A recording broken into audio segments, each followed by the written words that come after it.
Once you help someone with a computer, everyone you know will start coming to you for free help. It doesn't matter that all you do is Google their problems and follow the tutorials. They insist on your help, and I've always had problems saying no to people.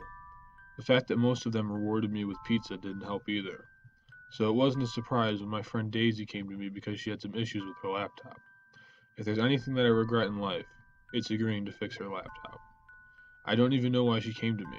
Out of the two of us, she's way better with electronics. She even made her own version of Google Glass. I was waiting for the bus when she came to me with her problem. I remember that she looked so scared and almost on the verge of tears, which is, I guess, the reason why she didn't want to fix it herself. After I calmed her down and offered her some water, she explained what was wrong. Apparently, the light of her webcam that indicates if it's on or not kept going on and off at random the day before.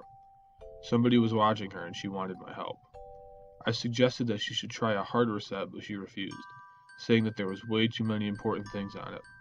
In hindsight, I could have told her to just import these important files to an external hard drive, but I never claimed to be an expert. I just know how to use Google. When I arrived home, the first thing I did was turn on her laptop. I saw that she had tape over her webcam and I decided to peel it off. Whoever was watching her definitely wouldn't expect me.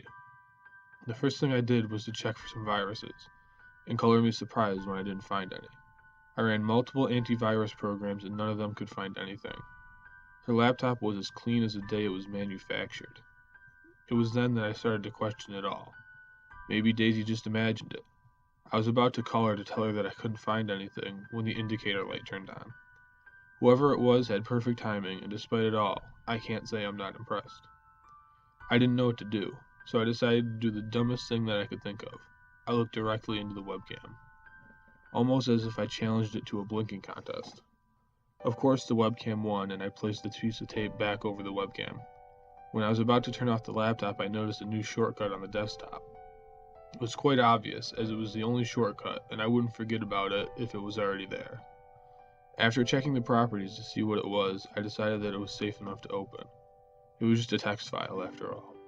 When I opened the file, I was greeted with the following lovely words: "Remove the tape." That was all there was on it, and for some reason I said no. I replied out loud to this out of nowhere appearing text file, which in hindsight was a terrible idea because not late after another text file appeared on the desktop. Don't make me ask twice. At this point I was starting to get annoyed more than anything. What did they want from me? And in my most bored voice I asked, "What are you going to do about it?" You could call me Captain Hindsight because again that wasn't such a good idea. Tip for everyone who's reading this: don't get smart with out of nowhere appearing text files. However, this time, a text file, it was a PNG file. After several minutes of thinking about clicking, I finally took the risk. I closed my eyes and I prepared for the worst. And the worst it was, as I was greeted by the sight of my apartment. I didn't know how long I stared at it, and I didn't care either. When I could think again, I saw another text file, and like the idiot I'm proving to be, I opened it. Remove the tape. I did. I removed the tape. Right now, as I'm writing this, I'm feeling so embarrassed. There are so many things I could have done, but I decided to remove the tape. And as expected, I was rewarded with a text file. "You look great, love. Please smile for me." That was definitely not what I was expecting. In fact, it was the opposite of what I was expecting. And I'm sure which one is scarier. Now, I'm not saying I learned, but I didn't comment on it. Instead, I kept my face neutral as I reread those lines. I read them as if reading it would stop whoever was watching me from hurting me. I was so focused on them that when I heard my roommate say my name, I jumped from my seat. I was so focused on it that I didn't hear him walk into my room. After he asked me what I wanted to join him later to go out eating, he left me. I wish I asked him to stay and help me, but I didn't. When I turned back to the laptop, all I saw that all the text files and the one PNG file were gone. Instead, there was a map titled Important. From the icon, I already knew what I could expect, but I still clicked. The map was filled with pictures of me. Some of them were taken today from Daisy's laptop, while the majority of them were taken from a distance.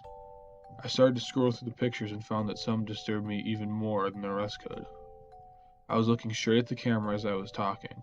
It didn't look like I knew I was being photographed, but somehow I was looking directly into the camera. Without thinking, I turned it off, deciding that I saw it enough. I'm currently in the bus on my way to Daisy's house to give her back her laptop. I'll try to convince her to hard reset her laptop again.